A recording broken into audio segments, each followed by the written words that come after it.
Halo semuanya, Assalamualaikum warahmatullahi wabarakatuh. Shalom. Perkenalkan, nama aku Charlita. Aku merupakan salah satu mahasiswi jurusan psikologi di Universitas 17 Agustus 1945 Samarinda. Di videoku kali ini, aku ingin mengajak teman-teman untuk sama-sama belajar mengenal salah satu tokoh yang ada di dalam aliran psikologi positif. Bahkan tanpa hasil, orang-orang kreatif dapat meletakkan kebahagiaannya dalam pekerjaan yang ia lakukan dengan baik. Belajar adalah salah satu hal yang bermanfaat. Jadi itu merupakan salah satu coach dari salah satu tokoh yang ada di dalam aliran psikologi positif, yaitu Mihaly Csikszentmihalyi. Mihaly Csikszentmihalyi ini mengambil coachnya itu dari buku yang berjudul Creative Psychology of Discovery and Invitation yang terbit pada tahun 1996. Mihaly ini adalah salah satu psikolog yang menciptakan konsep aliran. Namun Mihaly ini lebih dikenal pada aliran sejarah psikologi dan psikologi positif. Jadi di sini aku akan membahas biografi tentang Mihaly Csikszentmihalyi.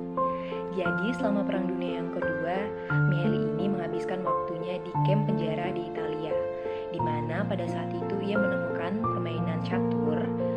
Dia menemukan bahwa bermain catur adalah salah satu cara terbaik untuk mengalihkan perhatian dari apa yang terjadi di sekitarnya pada waktu itu, dan sesuatu yang dia percaya dapat membantu lebih baik daripada yang lain.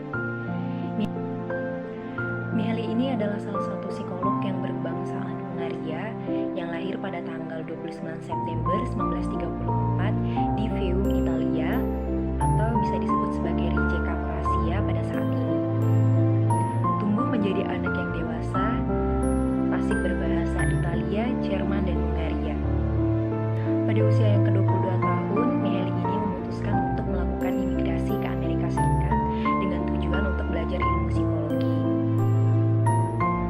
Ia kuliah di Universitas Chicago, di mana ia mendapatkan gelar BA-nya pada tahun 1960 dan PhD-nya pada tahun 1965, dan pada tahun 1969 ia kembali lagi ke Universitas Chicago sebagai profesor. Ia bekerja hingga pada tahun 2000. Csikszentmihalyi ini terkenal karena teori alirannya yang ia uraikan dalam bukunya pada tahun 1990 yang berjudul Flow, The Psychology of Optimal the Experience. Menurut Csikszentmihalyi ini, orang senang ketika mereka mengalir.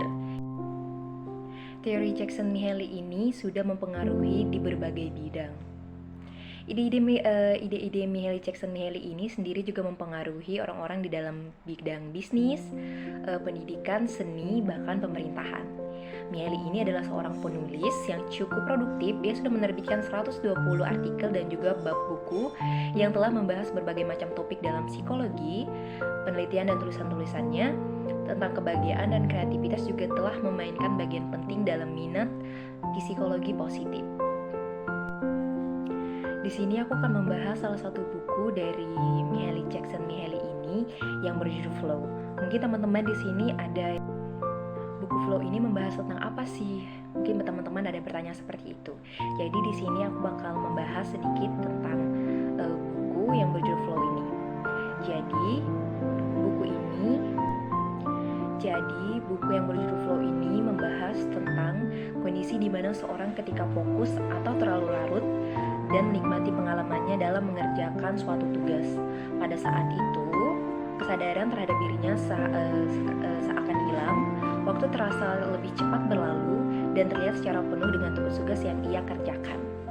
Contohnya nih, saat teman-teman mengerjakan tugas, saking fokusnya teman-teman dalam mengerjakan tugas, teman-teman gak sadar bahwa teman-teman ini udah menghabiskan waktu begitu cukup lama dalam menyelesaikan tugas ini. Mungkin teman-teman awalnya mengerjakan tugas pada saat pagi hari, namun tanpa terasa teman-teman selesai pada waktu sore hari seperti itu. Jadi teman-teman di sini tanpa sadar bahwa teman-teman sudah menghabiskan banyak waktu saking fokusnya teman-teman dalam mengerjakan tugas teman-teman itu. Terus kebahagiaan menurut Mihaly Csikszentmihalyi ini seperti apa?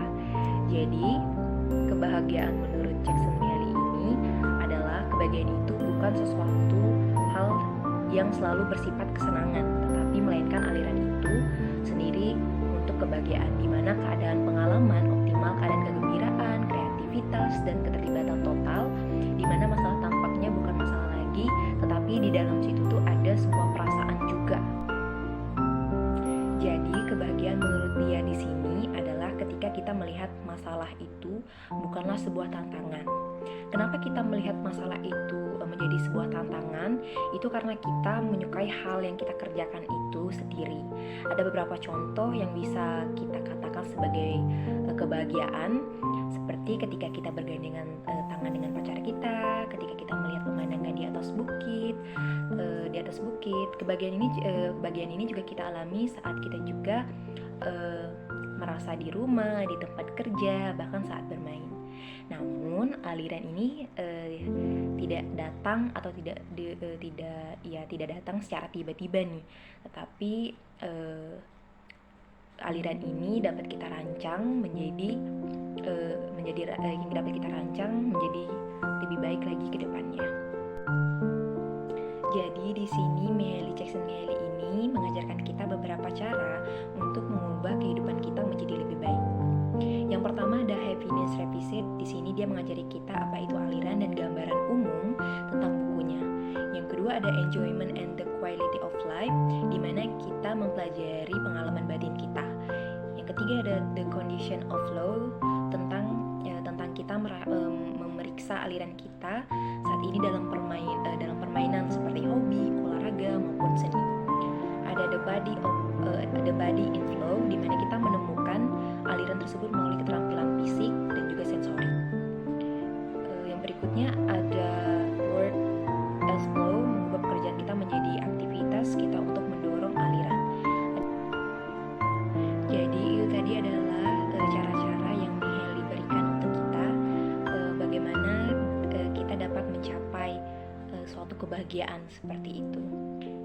Ada dua hal juga ini yang mengganggu mindset kita sendiri.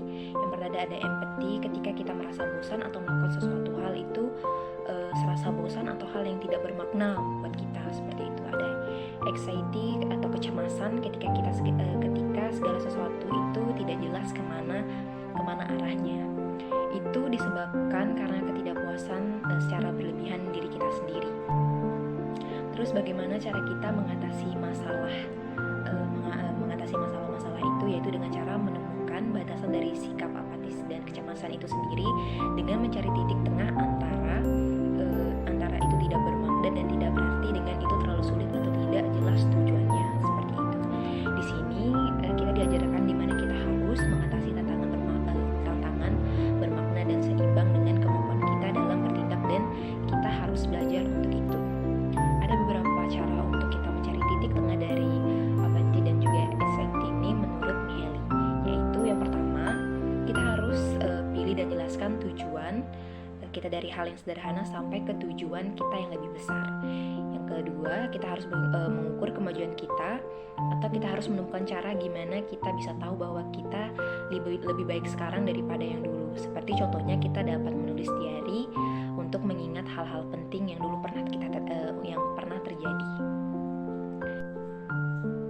Jadi itu aja penjelasan dari aku untuk teman-teman. Semoga di videoku kali ini dapat membantu teman-teman dalam memahami salah satu tokoh yang ada dalam aliran psikologi, yaitu Mihaly Csikszentmihalyi. Semoga teman-teman dapat terbantu ya dalam mencari informasi juga nanti. Sampai ketemu lagi, bye-bye.